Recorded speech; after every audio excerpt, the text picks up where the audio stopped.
So now we get to a little more serious part. On April 22nd, we celebrate Earth Day. How are we doing 46 years after the first one? Well, last September, there was a significant movement toward signing the Paris Agreement. After 6 years of negotiations, 186 of 195 countries attending the Paris meeting have now signed on to reduce greenhouse gases. During Prime Minister Trudeau's of Canada's visit last month, our two countries, the United States and Canada, signed a pact to fight climate change. A wind of hope is stirring in the air. On April 1st through the 3rd, the first of this month, I attended the Greening of Religion conference at USC in Columbia, South Carolina. It was sponsored by the Cherry Hill Seminary, which is a pagan seminary based in Columbia. Pagans, Christians, Druids, Jews, Hindu, Buddhists, and Native Americans from all over the world were represented at this forum. Dr. Braun Taylor from the Rachel Carson Institute was the keynote speaker. All came to discuss the importance of ways to save creation. Lots of talk ensued over the weekend, ending with a call for all religious to lead all of us on a path of healing for the earth. Small stirrings of hope as religious leaders may well help lead the way to a better world. As Connie Goodbread said of UUA said last month when she worked with our congregation, she said, "The work we do in our churches will be the most important and influential work we do in our lives. From these four walls, we can change lives, we can change the world. We need courage to be the people who, when they do not know where they are going, just lean into it and move forward." What else can we do? What can each of us do? Paula D'Arcy, in her book, Gift of the Red Bird, said in one of her prayers for the earth, "Last night, I watched that same sky covered with stars. I feel the ocean water which laps at my toes. I walk among the rocks, picking up quartz and crystal. What do I give you? I close my eyes and listen. You say to me, love the creation. I wait. There must be more. And I am left hearing the words again. Love the beauty of my creation." The first thing we should do is love the beauty of creation. We can do that each day by choosing to lessen our impact on the earth, choose to live a little more simply, and remain at peace with the rest of all the earthlings. Another way is to teach our children.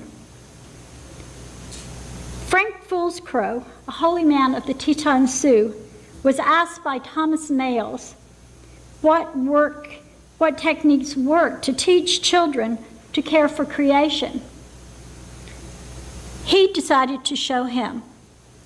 One day, after he had given a speech to children at the elementary school on the Pine Bud Reservation, some of the children tugged on his clothes and implored him to teach us. He smiled at them as he picked up a small rock and held it in his hand. "Talk to the children," he said in Lakota. And then in a falsetto voice and in a ventriloquist fashion, he proceeded in a mixture of Lakota and English to draw out for them the life of the rock. Its name, it seemed it was Swift Eagle, and he solemnly introduced it to each of the children. Swift Eagle had all kinds of things to say to them about what he had seen over the centuries and what he thought about all of this, especially about the days when the buffalo were thick on the green plains and the Sioux followed the herds. Before long, 30 rapt children had gathered at his feet. Recess and playtime were forgotten, and not one of them wanted to return to class when the bell rang. His becoming is one delightful way to introduce children to the idea of and the need for living in harmony with the rest of creation. Thomas Males went on to say, it works well with adults too. Simple ways of teaching respect for all creation. Finally, when I stood before you last Earth Day, I tell you of the beautiful miniature horses, sheep and goat that had come to live at my daughter's farm. The short visit, which was supposed to be for a month or so, has now turned into a little over a year. But the presence of these small creatures on our circle continues to affect lives.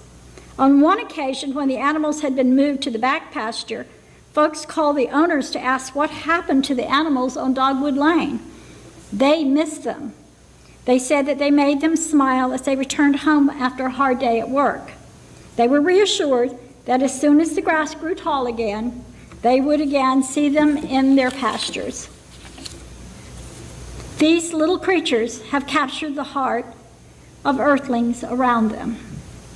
Together time, I told the story of the animals' role in creation to remind us that it is not the people who were called in ancient times to have dominion over the animals, but that we are co-creators together. I leave you with this excerpt from the great holy man of the Ogallala Sioux, Black Elk. It reads in part, "For I was seeing in the sacred manner the shape of all things of the Spirit, and the Spirit as they must live together like one being, and I saw that the sacred hoop of my people was one of many hoops that make one circle, white as daylight and starlight. And in the center grew one mighty flowing river to shelter the children of one another, of one mother and one father, and I saw that it was holy."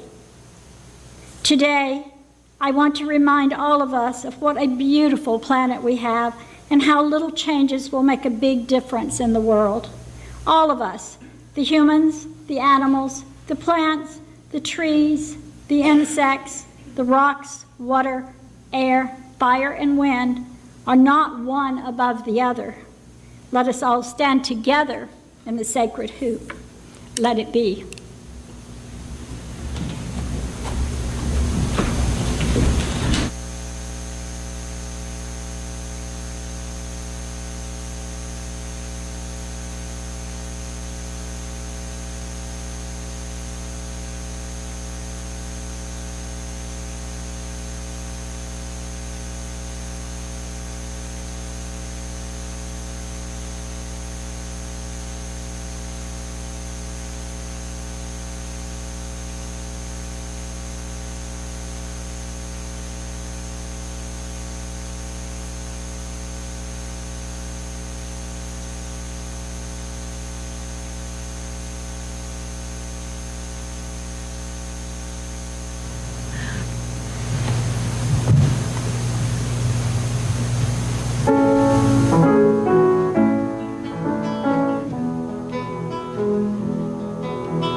but I'm dizzy, so it must be so, right? Very wonderful. I think the music stands for itself today. I couldn't, does everybody think that this is coming together well? Yeah, good. I'm glad. I didn't want to shortchange the fact that we are the stewards of the planet. And as Ginny mentioned, we do have a responsibility. And we have a responsibility to each other. We have a responsibility to our planet. And I think we all know this. But there is joy in being here. There is joy in looking out across a scene that is just so beautiful. I mean, you can look out just anywhere, especially in South Carolina, and it's just so beautiful and so wonderful. And then you can turn in the other direction and you learn that the county of Greenville is no longer recycling glass because they can't make any money doing it. And you keep going back and forth. And I think that's the absurdity of going from Earth Fair, I knew I was going to say Earth Fair, Earth Day, I just went there yesterday, Earth Day, directly to the secession of the Conch Republic. That I think, I've always thought that those two holidays right back to back really held that sort of claroscuro, odd sort of absurdness that is what it is to be human, and dealing with the ambiguity that it is to be human, and dealing with what it means to be on a planet that we are in one moment in love with and in another moment ruining. So that is the genesis of today's service. I hope it landed with you all. I hope it landed well. And we are going to try now to sing a hymn that brings this sort of all together. It's from Julian of Norwich, who was a Christian mystic. Some of you may know this. All Will Be Well. Do you know All Will Be Well? Have we sung it here before? We were not sure whether we sung it here, so we're going to give it a whirl. And I am not going to be the song leader. And there is hope. And I think the point of this song is that whether you're dealing with the joy of living or the fact that we're not recycling glass anymore because we can't make any money doing it, you have to at least hold out some sort of hope that all one day will be well. So, Corey, can you play it through twice, and then we'll somewhere between sing it and chant it, whatever makes you feel good. Okay?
Our closing reading today comes from Chief Seattle.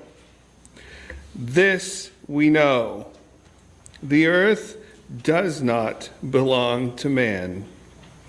Man belongs to the earth.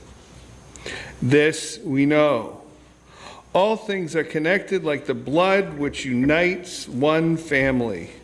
All things are connected. Whatever befalls the earth befalls the sons of the earth. Man did not weave the web of life. He is merely a strand in it. Whatever he does to the web, he does to himself. Our closing song, Wanda and Austin are going to perform for us. It's a closing song that is very meaningful to me. It's a happy, goofy little song, but just because something's happy and goofy doesn't mean it's not meaningful. And the operative line in the song is, "We are the people our parents warned us about." And I think on Earth Day, we kind of are, in some regards, the people our parents warned us about. Actually, this is the Ed Proulx theme song. Also, there's a sing-along line. Actually, you can sing along as we play it if you like. But there's a line where we say, "We are the people who love to sing, twist, and shout."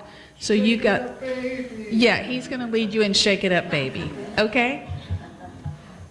1, 2, 3, 4.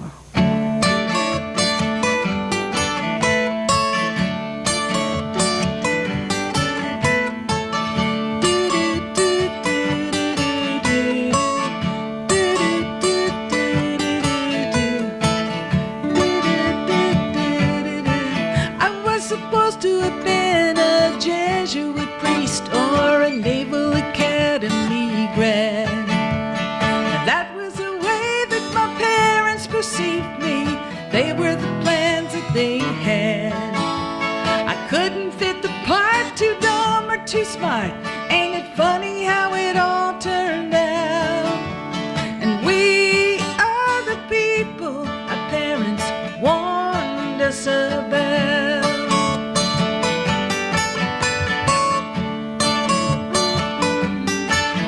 Well, I could have worked the rigs when the money was big, or hopped a freighter south to Trinidad. They tried to draft me, I earned a college degree, buying time so things were not so bad. I bought a guitar, found a job in a bar, playing acid rock until I was numb. Now where are the flashbacks they all said that would come? We are the people warned us about. We are the people, there isn't any doubt. Hey, hey, Gardner McKay, take us on the leaky tiki with you. Clear skies bound for Shanghai, sailing on the ocean blue.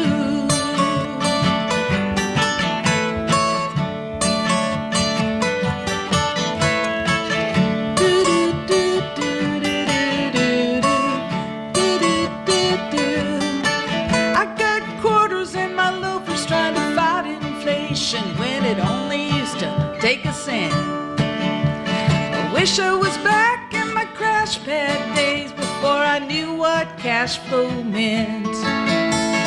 Everybody's jogging or heavy into health stuff. Tell people I ought to get robbed. See, I love Cajun martinis and playing afternoon golf.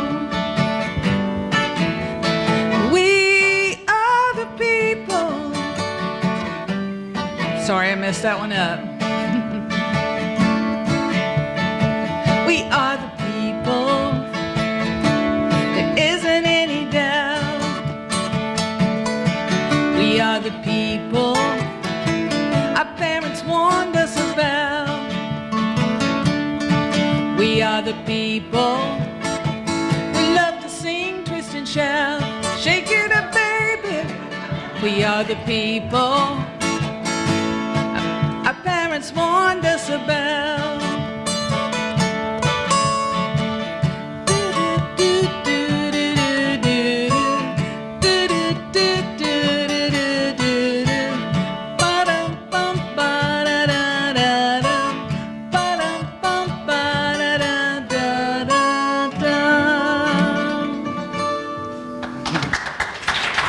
Thank you.